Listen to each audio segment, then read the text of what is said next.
Good morning. I'm Steve Sellers, Chief of Police for Albemarle County, Virginia, and I'm joined up here today by Chief Timothy Longo, the Charlottesville Police Department, and Ms. Denise Lunsford, the County Prosecutor for Albemarle County. I'm also joined behind me by the investigative team that's been involved in the investigation in one way or another for the Hannah Graham case.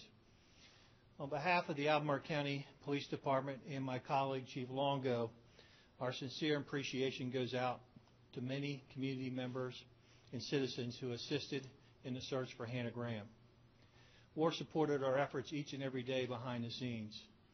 Our efforts to this point would not be possible without the dedication and commitment from our partners from the Virginia Department of Emergency Management, the FBI, the Virginia State Police, and the Albemarle County Sheriff's Department Search and Rescue Team.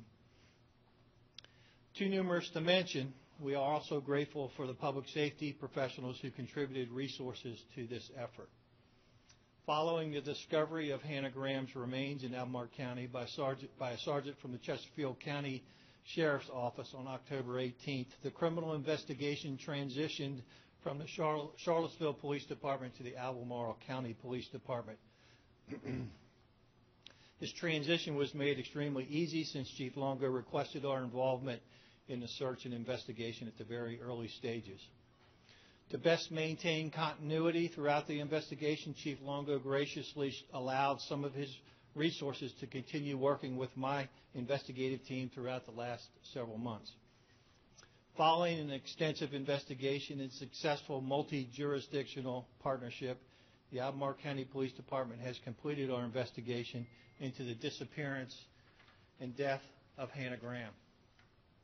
Yesterday afternoon, Albemarle County and Charlottesville City Police detectives met with Fairfax County authorities to serve a capias and 4 indictments on Jesse Matthew. This case now officially transitions over to the Office of the Commonwealth Attorney for prosecution. To talk about the charges and the legal process to follow, please allow me to introduce Ms. Denise Lunsford, the Albemarle County Prosecutor. Thanks, Colonel. My name is Denise Lunsford. I'm the Commonwealth's Attorney for Albemarle County. On Monday, February 2nd, 2015, Jesse Matthew Jr. was indicted in Albemarle County for abduction and murder of Hannah Graham. Specifically, Mr. Matthew was indicted for first-degree murder and abduction with the intent to defile occurring on or about September 13, 2014. Additionally, he was indicted for 2 charges of reckless driving for incidents occurring on September 20 of 2014.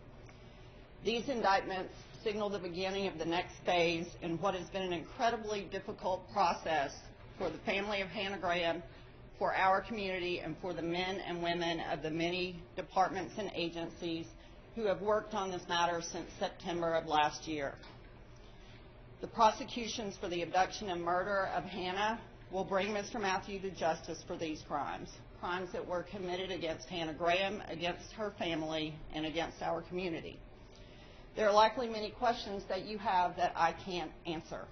As an attorney involved in a matter that may be tried to a jury, I am ethically prohibited from making statements that may interfere with the fairness of a trial.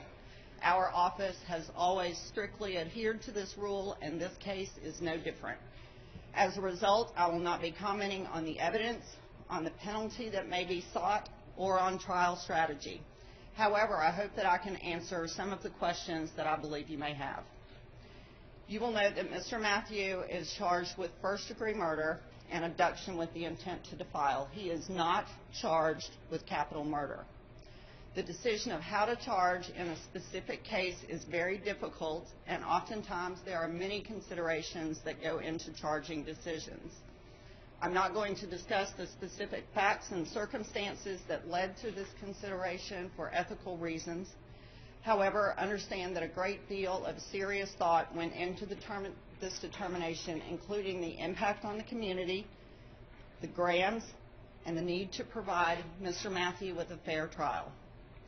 I have discussed this matter with the Grahams on many occasions, and they are aware of the indictments. I'm not going to comment further on my conversations with them. However, on behalf of everyone involved in this matter, I ask that you please respect this family and what they have been through. Do not contact them out of the need for a story or the desire to make a headline. Allow these people their peace. The family of Morgan Harrington has also been made aware of these indictments, and again, I will not comment on those conversations. There are no pending charges against Mr. Matthew with respect to Morgan Harrington. Each investigation takes its own course. Law enforcement has been working diligently on all of these matters, and the simple fact is that the case involving Hannah Graham was ready to be charged first. If and when a determination is made regarding the case involving Morgan Harrington, the community will be advised at the appropriate time. The next step in this process is that Mr. Matthew will have a first appearance in Albemarle Circuit Court. That first appearance is currently scheduled for Wednesday, February 18th at 11 a.m. At that time, Mr. Matthew will be advised of his right to counsel and a new date will be scheduled. He is not expected to appear in person. He is expected to have his first appearance by video. Colonel Sellers has mentioned the agencies involved in the search for Hannah, and I want to comment specifically on the professionals who participated in this investigation into her disappearance and death. Throughout the course of this investigation, I worked very closely with the Albemarle County Police Department, the Charlottesville Police Department, and the Virginia State Police, and specifically with most of the individual officers involved in this investigation, many of whom you see up here. These departments and individuals came together as Team Hannah, and they brought the same high quality of professionalism to this investigation that I've seen them display many, many times in the past. The only difference between what they did in this case and what they did in any other case is the amount of outside attention that's been focused on this matter. It's because of the efforts of these professionals and these departments that we're here today to begin the process of seeking justice for Hannah Graham and for this community through the courts. And for that, I'm sincerely thankful for everyone on Team Hannah. We will attempt to answer some of your questions now, but understand that, as I discussed previously, my ability to discuss the facts or specifics of the investigation is limited.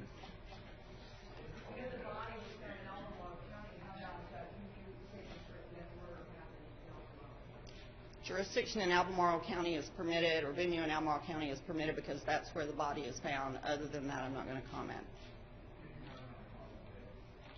A comment has previously been made on the cause of death, and I'm not going to go into that any further. Can you give us an understanding of the fact that Jesse Matthews is charged in a separate case from 2005 with the resident in Fairfax?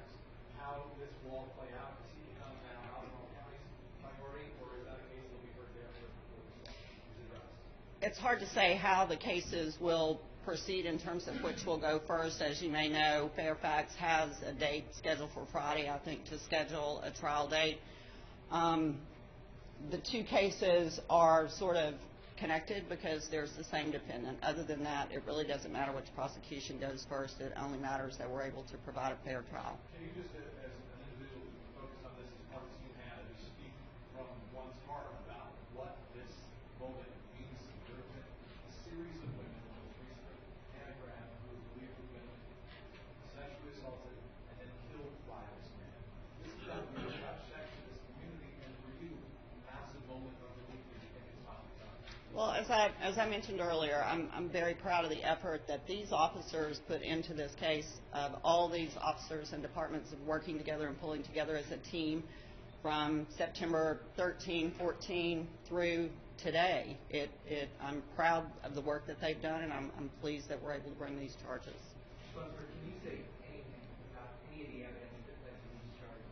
Is there a DNA link? Can you give any indication? I can't comment on the evidence for the ethical considerations that I cited earlier. Yes, sir. Clearly, these were horrific crimes in every way, and clearly, you mentioned capital murder as something you consider. Can justice be served without bringing that charge, or does the community have a right, the jury have a right to hear that charge?